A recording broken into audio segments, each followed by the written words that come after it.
लक्षात घ्या, tangent theorem 10वी अ आणि ब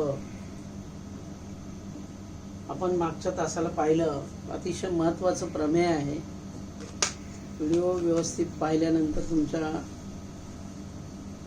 एक गोष्ट लक्षात येईल. पहिल्या राऊंडला थेरम पाठ करा. थेरम, गिवन टर्म आणि प्रूव्ह हे घ्या. त्यानंतर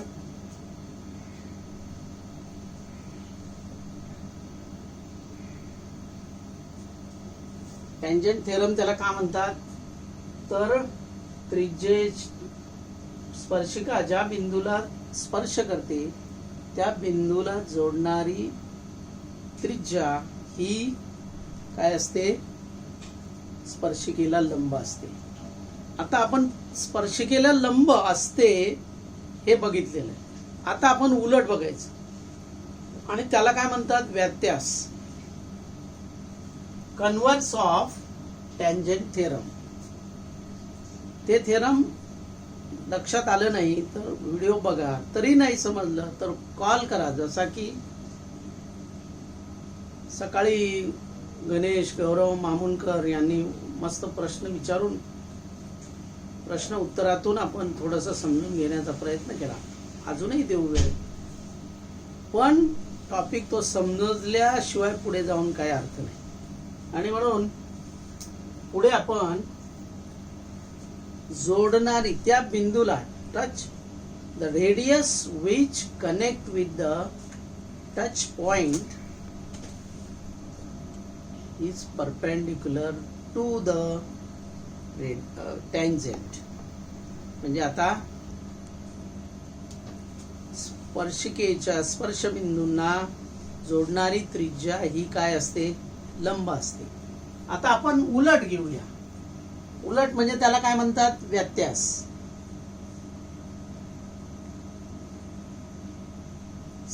त्रिज्येशी लंब असणारी, त्रिज्येला लंब असणारी आणि वर्तुळावरील बिंदूतून जाणारी रेषा ही वर्तुळाची स्पर्शिका असते. अगोदर आपण त्यावेळेस स्पर्शिका म्हटलं होतं, आता स्पर्शिका नंतर म्हणतोय. वर्तुळावरील बिंदूला स्पर्श करून जाणारी 90 अंशाचा कोन करणारी रेषा ही त्या वर्तुळाची स्पर्शिका असते. The line perpendicular to the radius at its point on the circle is a tangent to the circle.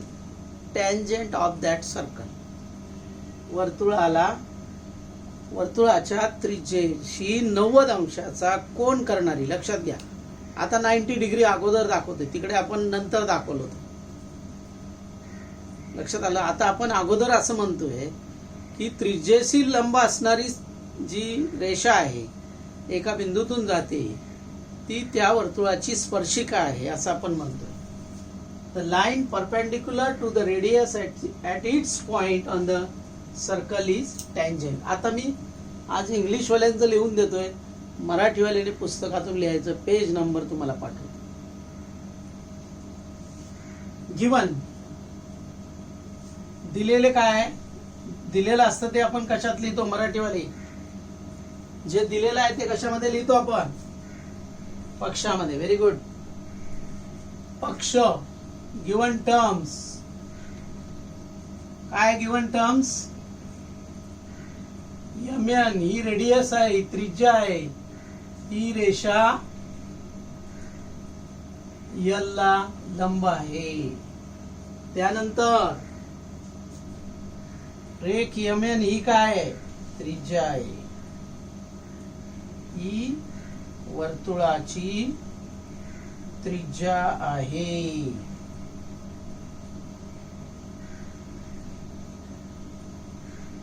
Then this is एवढंच दिलेलं आहे. This is given to us. Given term mn perpendicular with line L and mn is the radius. Okay. Then काय prove करायचंय, साध्य काय करायचंय, कोणती रेषा, रेषा L ही काय आहे? स्पर्शिका आहे. हे आपल्याला साध्य करायचं. पहिल्या याच्यामध्ये त्रिज्येशी लंब असणारी वर्तुळाच्या बाह्य बिंदूतून वर्तुळावरील बिंदूतून जाणारी रेषा त्या वर्तुळाची स्पर्शिका असते. The line perpendicular to the radius at its point on the circle is a tangent of that circle. Given terms mn जे दिलेलं आहे, जे दिसतंय डोळ्यांनी, what is given to you that is write into given terms. जे दिले ते पक्षामध्ये लिहा, जे काय करायचे ते साध्यात लिहा आणि देन सिद्धतेला सुरुवात करा. प्रूफ जागा आहे म्हणून लिहितोय. चला आता पुन्हा आपण काय करतोय लक्षात घ्या. ही सुद्धा थोडक्यात इनडायरेक्ट प्रूफ आहे, अप्रत्यक्ष सिद्धता. Take any point P other than N on the line L. लक्षात घ्या काय करायचंय. रेषा L वर N व्यतिरिक्त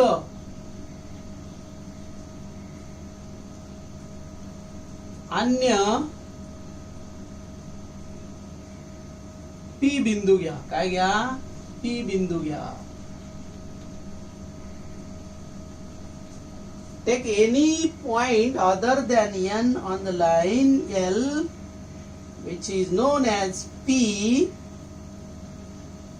आता लक्षात घ्या, त्यानंतर कन्स्ट्रक्शन काय? Connect the MP. जो P बिंदू घेतलेला आहे तो MP आपण जोडला तर इथे ट्रायंगल तयार होईल. MNP. This is the skill, this is the construction. ही काय आहे? रचना आहे. रचना ही लक्षात ठेवायची असते. रचना केल्यानंतर सिद्धतेचा मार्ग मोकळा होतो. Then if you can see in case of triangle MNP मध्ये बघा, definitely angle N is equal to 90 degree which is given to us. पक्षामध्ये दिलेला आहे MN परपेंडिक्युलर रेषा L. म्हणजेच N हा किती अंशाचा झाला?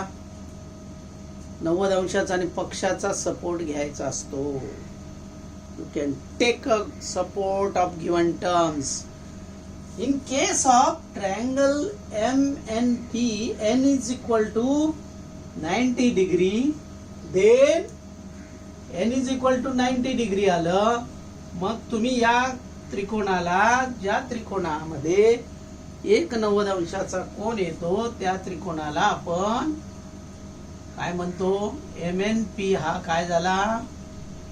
काटकोन त्रिकोण.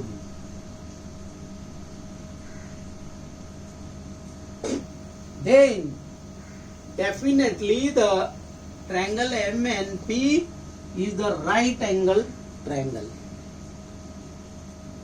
आला डोक्यामध्ये लगेच काय पडला पाहिजे? प्रकाश. काय? राईट अँगल ट्रायंगल म्हटलं की 90 अंशा समोरची बाजू म्हणजे काय असते? कर्ण. हा 90 डिग्री आहे बघा. MNP मध्ये N हा 90 डिग्री आहे. मग कोणता कर्ण झाला? N च्या समोरची बाजू कोणती? बोला. N च्या समोरची बाजू ती कर्ण असणार आहे. N च्या समोरची बाजू काय झाली? आणि म्हणून बाजू काय? MP. हा काय झाला? कर्ण झाला. काय झाला? कर्ण. अतिशय सोपी सिद्धता आहे. Don't worry, be happy.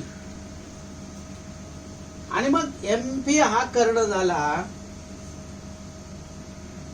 Definitely the MP is The side MP is opposite to the 90 degree and that is why MP is called as hypotenuse. MP is called as hypotenuse according to Pythagoras. You know that hypotenuse is the largest side in the triangle. पायथागोरसच्या प्रमेयानुसार if you think about, तुम्ही जर पायथागोरसच्या प्रमेयाचा विचार केला तर कर्णाचा वर्ग इतर दोन बाजूंच्या वर्गांच्या बेरजे एवढा असतो. याचा अर्थ कर्ण हा इतर दोन बाजूपेक्षा मोठा असतो. इतर दोन बाजू बघा, कर्ण बघा, MP हा MN आणि NP पेक्षा मोठा येईल असं पायथागोरसच्या प्रमेयावरून सिद्ध होतंय. आणि म्हणून MP आपल्याला फक्त MP ची तुलना MN शी करायची, बिकॉज आपण N व्यतिरिक्त P बिंदू घेतलेला आहे, लक्षात ठेवा. आणि म्हणून काय झालं, साइड MP और सेगमेंट MP बाजू MN ही काय झाली,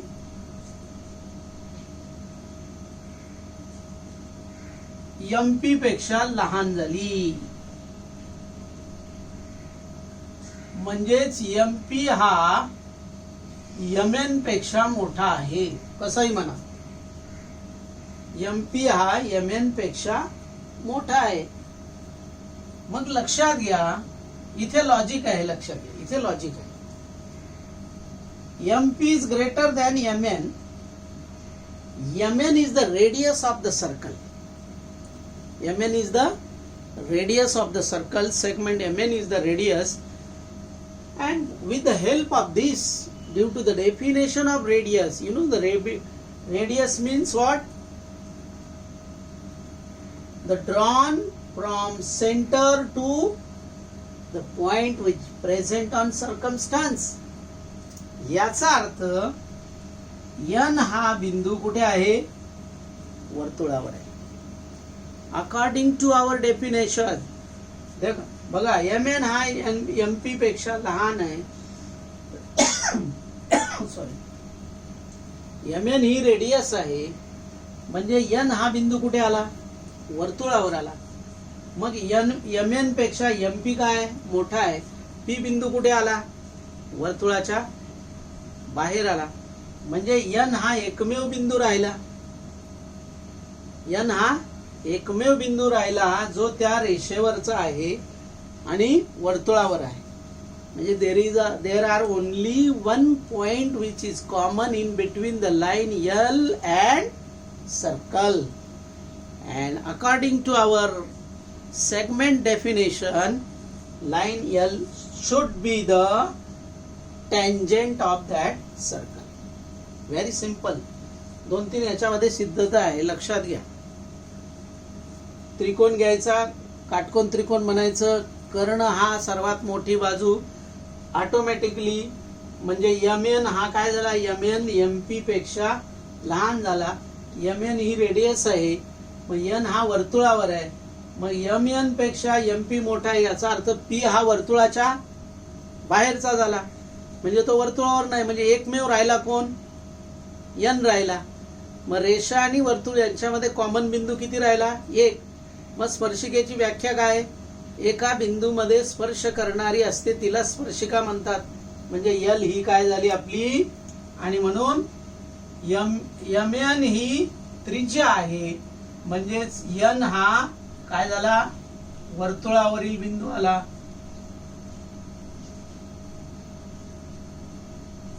आणि P हा काय झाला, वर्तुळाच्या बाहेर गेला. हे कोणाला अजून समजलं नाही, नीट विचारा. मी ते म्हणा अंदाजे लिहायचं का, हे रेडियसचा अर्थ, त्रिज्येचा अर्थ, त्रिज्या म्हणजे वर्तुळाचा केंद्रबिंदू आणि वर्तुळावरील बिंदू यांना जोडणारा रेषाखंड. म्हणजे N हा वर्तुळावर झाला. पण MP हा MN पेक्षा मोठा आहे, म्हणजे तो वर्तुळाच्या बाहेर गेला. रेडियस पेक्षा मोठा असणारा बिंदू निश्चितपणे वर्तुळाच्या बाहेर असतो. हे लॉजिक आहे, 9वीला आपण बघितलेलं आहे, लक्षात आलं. म्हणून P हा बाहेर आला, म्हणजे N हा एकमेव बिंदू झाला आणि म्हणून MN ही काय झाली,